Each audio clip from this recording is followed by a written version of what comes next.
నమస్తే, welcome to magazine story. నాలుకకి నరం ఉండదు, ఈ విషయం మనందరికీ తెలుసు. కానీ చంద్రబాబు నాలుకకి మాత్రం నరంతో పాటు లాజిక్ కూడా ఉండదు, కామన్ సెన్స్ ఉండదు, జనం నవ్వుతున్నారన్న స్పృహ కూడా ఉండదు. అందుకే నోటికొచ్చిన అబద్ధాలతో దశాబ్దాలుగా తెలుగు ప్రజల మీద దాడి చేస్తూనే ఉన్నారు. ఎన్టీఆర్కి వెన్నుపోటు పొడవడం అనే దారుణం నుంచి ప్రజలను ఏమార్చడానికి నాడు విజనరీ అనే డైవర్షన్ కుట్రకి ఎల్లో మీడియా తెరతీసింది. ఆ విజనరీ ముసుగులో నేనేం చెప్పినా జనం నమ్మేస్తారన్న భ్రమలో ఇప్పటికీ ఉండిపోయారు చంద్రబాబు. అందుకే ఒకవైపు అబద్ధాలు, మరోవైపు కుట్రలు, ఇంకోవైపు క్రెడిట్ చోరీ. అది నేనే చేశాను, ఇది నేనే కట్టాను, దాన్ని నేనే తెచ్చాను, దీన్ని నేనే డెవలప్ చేశాను. ఈ తరహాలో నాన్ స్టాప్ క్రెడిట్ చోరీ కొనసాగుతూనే ఉంది. ఆ క్రెడిట్ చోరీలో భోగాపురం ఇంటర్నేషనల్ ఎయిర్పోర్ట్ నుంచి సెల్ ఫోన్ మీద సిల్లీ స్టేట్మెంట్స్ దాకా అన్నీ ఉంటాయి. దీనిపైనే ఇవాల్టి మ్యాగజైన్ స్టోరీ.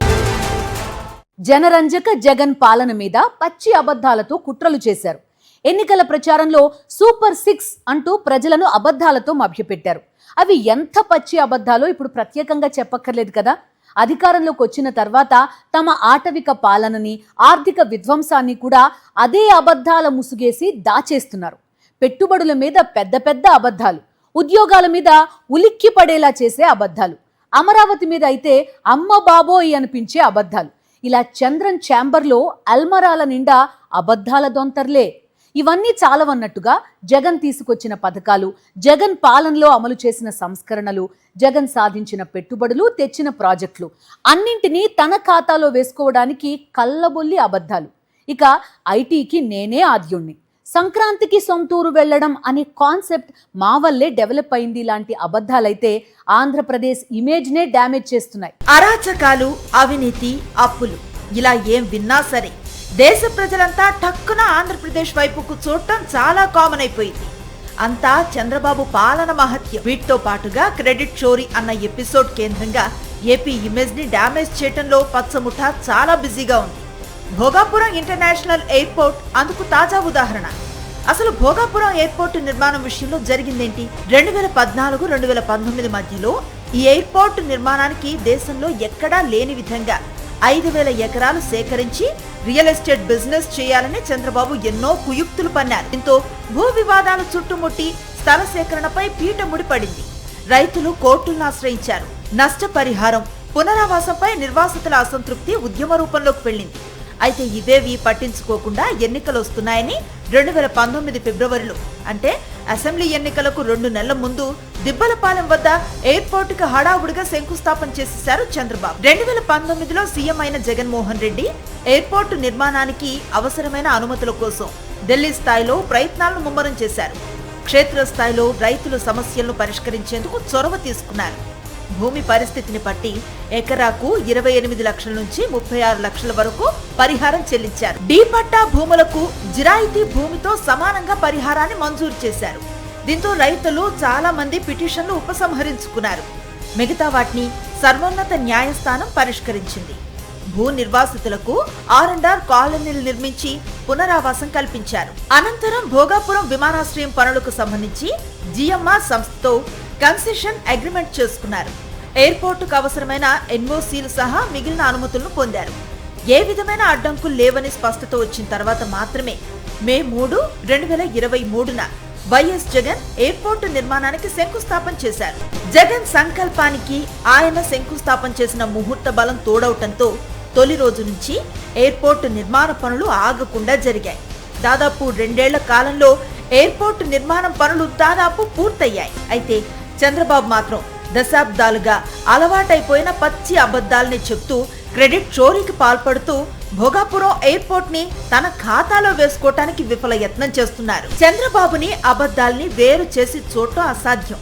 అయితే ఈ మధ్య కాలంలో చంద్రబాబు చెప్తున్న అబద్ధాలు తెలుగు ప్రజలను మరింత అయోమయానికి గురి చేస్తూ ఉంటే జాతీయ, అంతర్జాతీయ స్థాయిలో ఆంధ్రప్రదేశ్ ఇమేజ్ ని పాడు చేస్తున్నాయి. ప్రతి ఏడాది దావోస్ వెళ్లటం, కోట్ల రూపాయల ప్రజాధనం కుమ్మరించి ఉత్త చేతులతో వెనక్కి రావటం వరుసగా 2 ఏళ్లుగా జరిగిందిదే. దావోస్ వెళ్లి పెట్టుబడులు సాధించడం చేత కావటం లేదు, కానీ డ్రామా ఎపిసోడ్స్ పండించడంలో మాత్రం చంద్రబాబుకి ప్రత్యేక ప్రతిభ ఉంది. అందుకే 2026లో దావోస్ సమ్మిట్ కు వెళ్లిన వాళ్లంతా పెట్టుబడుల సాధనలో బిజీగా ఉంటే చంద్రబాబు మాత్రం తనకు తాను జాకీలేసుకునే పనిలో బిజీ అయిపోయారు.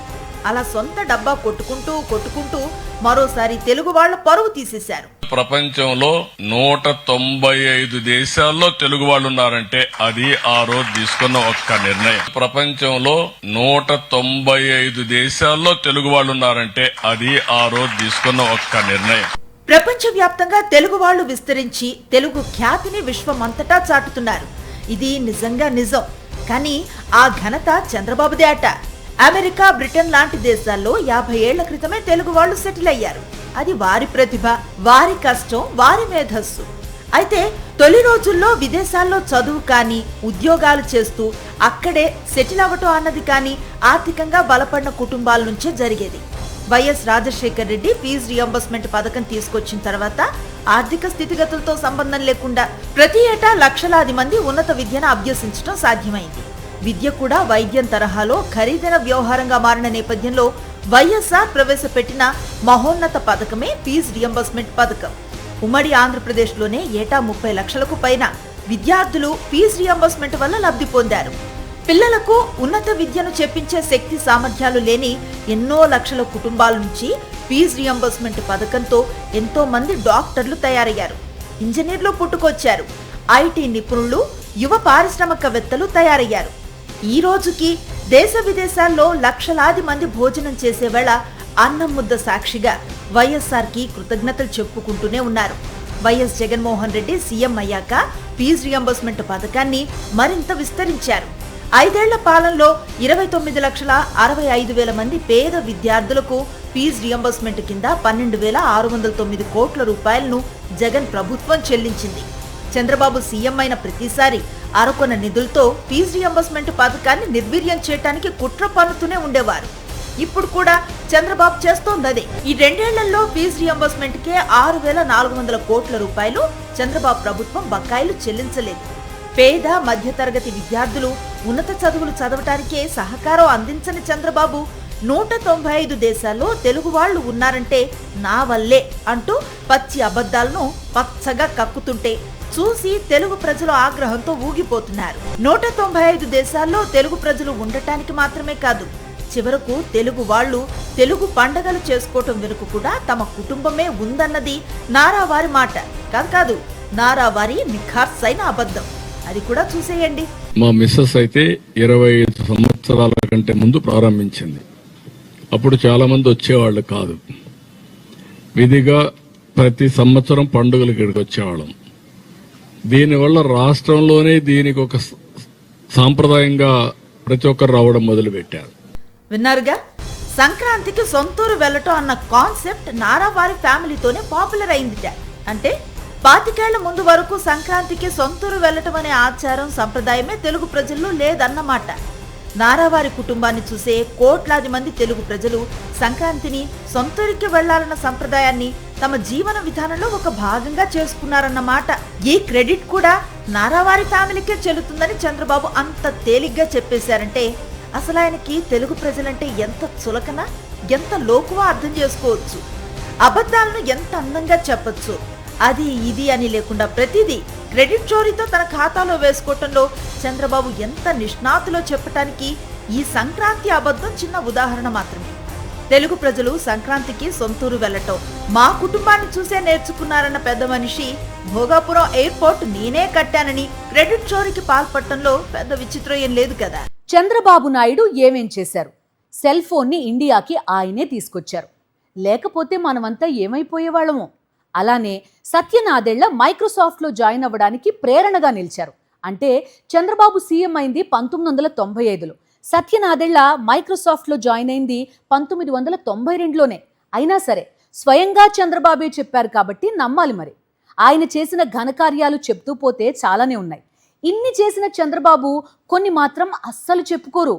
అమరావతి పేరుతో సాగుతోన్న అవినీతి వ్రతం గురించి మాట్లాడరు. సూపర్ 6ని సూపర్ షాక్స్గా ఎలా మార్చారో ఎవ్వరికీ చెప్పరు. ఏపీ పేరు చెప్తేనే పారిశ్రామికవేత్తలు పారిపోయే దుస్థితిలో రాష్ట్రాన్ని ఎందుకు నిలిపారో చెప్పరు. సెల్ ఫోన్ దేశానికి నేనే తెచ్చాను, ఒలింపిక్స్లో గెలిస్తే నోబెల్ ప్రైజ్ ఇస్తాను లాంటి అర్థం పర్థం లేని అపురూపమైన స్టేట్మెంట్స్ మాత్రం ఇస్తూ ఉంటారు. మనం విని బుర్రలు బద్దలు కొట్టుకుంటూ ఉండాలి. పచ్చి అబద్ధాలు చెప్పుకుంటున్న చంద్రబాబును చూస్తూ నవ్వాలో ఏడవాలో అర్థం కావటం లేదు తెలుగు ప్రజలకి. చంద్రబాబు చెప్పే అడ్డమైన అబద్ధాల్లో, అర్థం పర్థం లేని అబద్ధాల్లో ఒక ఆణిముత్యాన్ని ఇప్పుడు చూసేయండి. మొన్నే అనౌన్స్ చేశాను, 2 ఏళ్లలో డ్రోన్ ఎయిర్ ట్యాక్సీ వస్తుంది. నిన్నైతే మా సతీష్ రెడ్డి చెప్తున్నాడు 2 ఏళ్ళు కూడా అవసరం లేదు సార్, 6 నెలల్లోనే ఇంట్రడ్యూస్ చేస్తామని నిన్నే చెప్పే పరిస్థితికి వచ్చారు.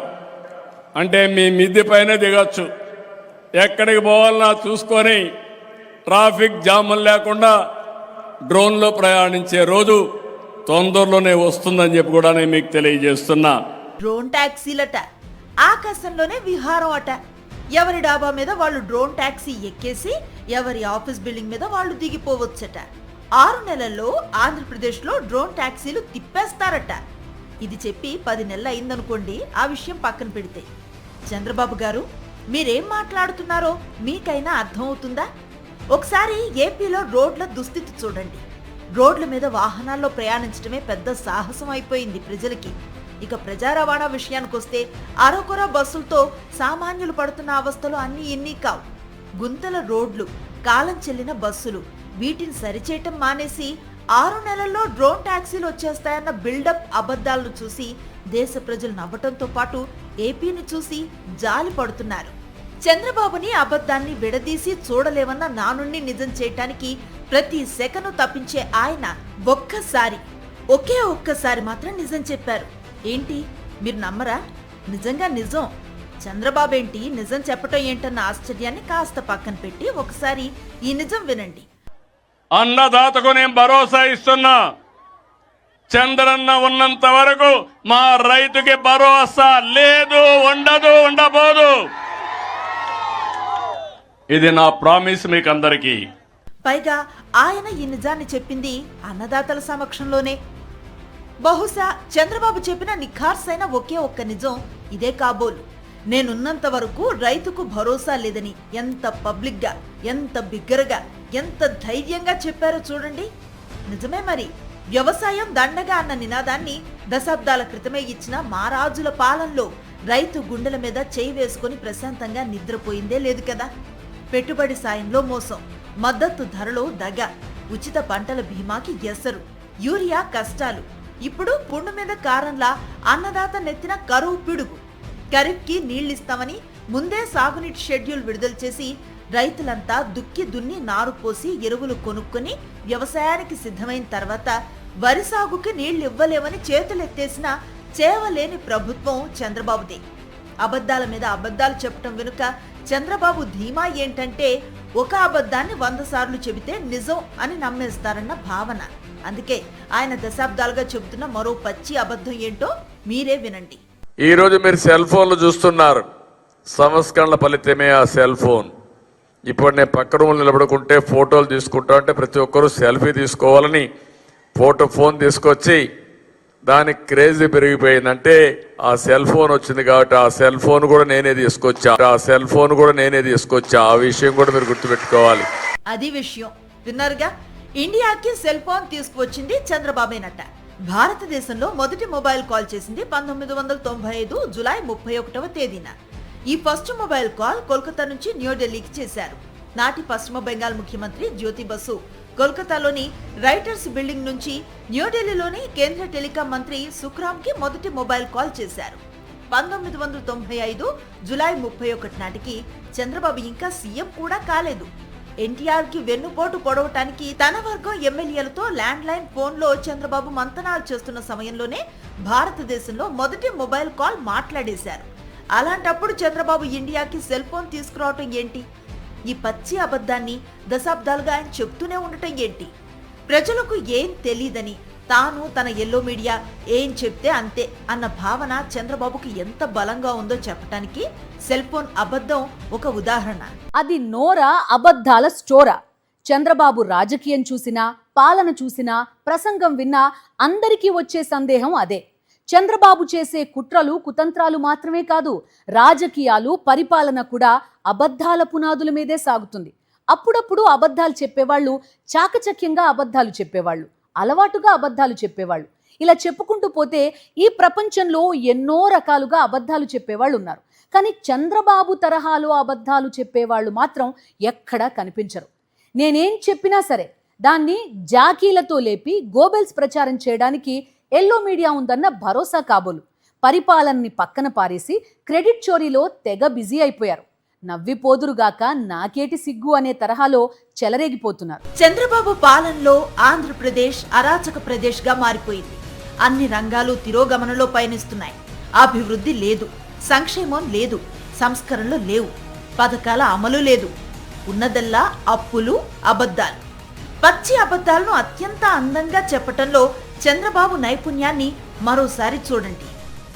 రాష్ట్రంలో గాలి విండ్ ఏ డైరెక్షన్లో పోతుంది, ఆ విండ్ క్వాలిటీ ఏంటి, అందులో తెగులు ఏమేమి ఉన్నాయి, అది ఎంత దూరం ప్రయాణం చేస్తుంది, ఏ పంట మీదకి వస్తుంది, ఏ పంటని ఇంపాక్ట్ చేస్తుంది, ఏ పొలాన్ని, అది కూడా అనలైజ్ చేస్తున్నా. అది వస్తే మీకు ఏ బాధ లేదు.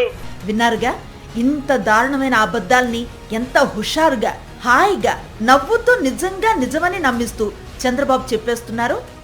ఆంధ్రప్రదేశ్లో అన్నదాతలు సాయమో చంద్రబాబు అంటూ అల్లాడిపోతున్నారు. వారిని ఆదుకోవటం మానేసి వ్యవసాయం దండగా అన్న తన నినాదాన్ని నిజం చేసేలా అన్ని విధాలుగా రైతులకు నరకం చూపిస్తున్నారు చంద్రబాబు.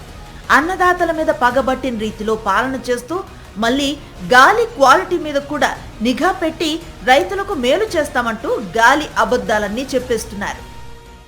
ఎన్ని పశువులు ఉన్నాయో ఒకసారి చూసుకొని పశువులకు ఒక హాస్టల్ పెడతాం.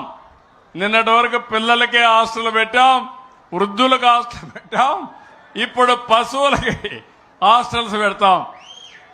దానివల్ల అక్కడే మీ పశువులన్నీ అక్కడే ఉంటాయి.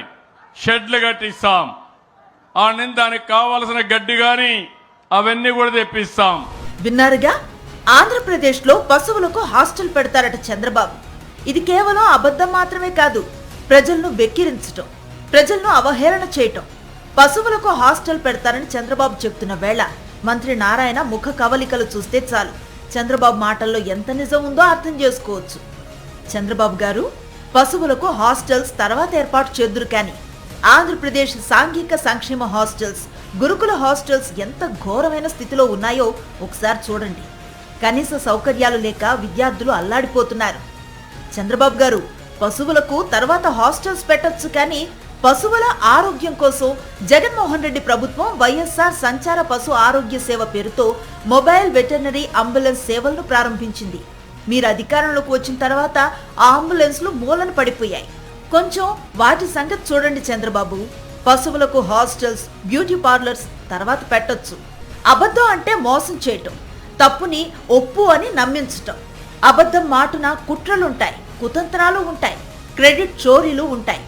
భోగాపురం ఎయిర్పోర్ట్ నేనే కట్టాను, ఇండియాకి సెల్ ఫోన్ నేనే తీసుకొచ్చాను, అదాని గూగుల్ డేటా సెంటర్ నా వల్లే వచ్చింది, సంక్రాంతికి సొంతూరు వెళ్లటం అన్నది మా ఫ్యామిలీని చూసే తెలుగు ప్రజలు నేర్చుకున్నారు.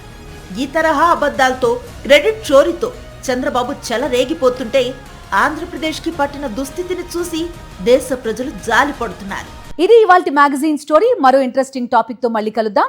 అంతవరకు స్టే ట్యూన్.